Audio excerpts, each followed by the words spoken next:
দেশ জুড়ে এখন আলোচনা একটাই, ভোট।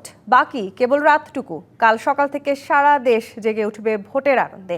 ত্রয়োদশ জাতীয় সংসদ নির্বাচনের ভোট গ্রহণকে অবাধ শান্তিপূর্ণ করতে সব প্রস্তুতি সম্পন্ন করেছে নির্বাচন কমিশন। বিতরণ করা হয়েছে নির্বাচনের সরঞ্জাম। ভোট ঘিরে দেশ জুড়ে জোরদার করা হয়েছে নিরাপত্তা। ভোটের রঙে এখন রঙিন দেশ। রাতটুকু কেবল অপেক্ষা। সকাল থেকে শুরু হবে সারা দেশে ভোট গ্রহণ। রাজধানী সহ সারা দেশে সেই আয়োজন চলছে জোরে সোরে। রিটার্নিং কর্মকর্তার কার্যালয় থেকে কেন্দ্রগুলোতে পাঠানো হচ্ছে পেপার বাক্সসহ নির্বাচনী সরঞ্জাম।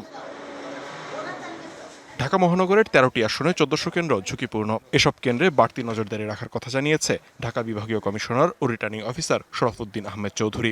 আমাদের যে ভোট কেন্দ্রগুলোতে যে মালামাল বিতরণের যে কাজ, এটা সকাল থেকে শুরু হয়েছে। আমরা চেষ্টা করছি দিনের আলোতেই যাতে আমাদের সকল প্রিজাইডিং অফিসার তাদের কেন্দ্রের মধ্যে যে পৌঁছতে পারে।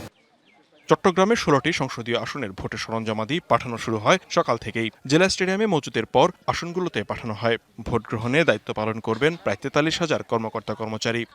কিছু কিছু কেন্দ্রে হেলিকপ্টারের মাধ্যমে, কিছু কেন্দ্রে নৌপথে এবং ম্যাক্সিমাম কেন্দ্রে সড়ক পথে।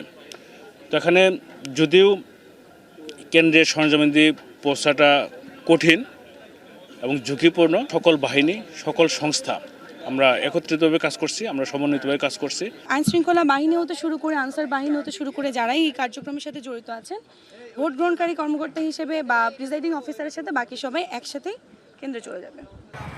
সিলেটের 6টি সংসদীয় আসনের 1016টি ভোট কেন্দ্রে পাঠানো হয় নির্বাচনী সরঞ্জাম। শান্তিপূর্ণ ভোট নিশ্চিত করতে মাঠে রয়েছে সেনাবাহিনী, বিজিবি, র্যাব, পুলিশ, আনসার ও ভিডিবি সদস্যরা। হোয়াইট প্লাস প্রো সেনসিটিভ স্কয়ারে। মাঠের বাইরেও তো আমরা এভাবে দেশপ্রেম দেখাতে পারি। রংপুরের প্রতিটি কেন্দ্রেই সরঞ্জাম বিতরণ করা হচ্ছে। জেলার 6টি সংসদীয় আসনে 873 কেন্দ্রে হবে ভোট গ্রহণ। ভোট গ্রহণ উৎসবমুখর ও গ্রহণযোগ্য করতে জোরদার করা হয়েছে 6 স্তরের নিরাপত্তা ব্যবস্থা। খুলনার 840টি ভোট কেন্দ্রের মধ্যে 578টি ঝুঁকিপূর্ণ। ফলে গুরুত্ব দিয়ে দেখা হচ্ছে নিরাপত্তা ব্যবস্থা। ভোট প্রয়োগের মধ্য দিয়ে 38 প্রার্থীর মধ্যে 6 জন সংসদ সদস্য নির্বাচিত হবেন।